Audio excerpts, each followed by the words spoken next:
ஒரு நாளைக்கு 24 ஹவர்ஸ் எல்லாருக்குமே தெரியும். இந்த 24 ஹவர்ஸில் நம்மளோட பாதி நேரம் யார் சாப்பிட்றா அப்படின்னா சோஷியல் மீடியா தான். அதுலேயும் குறிப்பாக WhatsApp status and Insta reel. எதுக்காக ஃபோனை எடுத்தோங்கிறதையே மறந்துடுற அளவுக்கு நம்ம இன்ஸ்டா ரீல்ஸும் வாட்ஸ்அப் ஸ்டேட்டஸும் பார்க்குறோம். அடுத்தவங்களோட ஸ்டேட்டஸை பார்க்குறதுல நமக்கு என்ன அப்படி ஒரு ஆர்வம்னு தெரியல. எனக்கு கூட அப்படி தான் இருந்துச்சு ஒரு டைமில். பட் ரீசெண்ட் டேஸில் அந்த மாதிரி இல்லை. நான் நிறைய பேரோட ஸ்டேட்டஸ் பார்க்குறதே கிடையாது. என்னோட நண்பர் ஒருத்தர் இருக்காரு, யாரோட வாட்ஸ்அப் ஸ்டேட்டஸுமே பார்க்கவே மாட்டாரு. எனக்கு ரொம்ப ஆச்சரியமா இருந்தது ஃபர்ஸ்ட் கேட்கும்போது. ஆனால் போக போக அது நல்ல விஷயமா தான் தெரியுது. யாரோட ஸ்டேட்டஸாவது பார்த்தா நம்ம செய்தியே பார்க்க வேணாம், கரண்ட் அஃபேர்ஸை தெரிஞ்சுக்கலாம் அப்படின்னு இருக்கிற ஸ்டேட்டஸை மட்டும் பாருங்க. மற்ற ஸ்டேட்டஸ் எல்லாம் மியூட் பண்ணுங்க.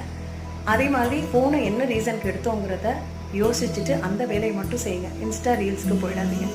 நேரத்தை பயனுள்ளதாக பயன்படுத்தும் போது நமக்கு நிறைய நல்ல விஷயங்கள் நடக்கும்.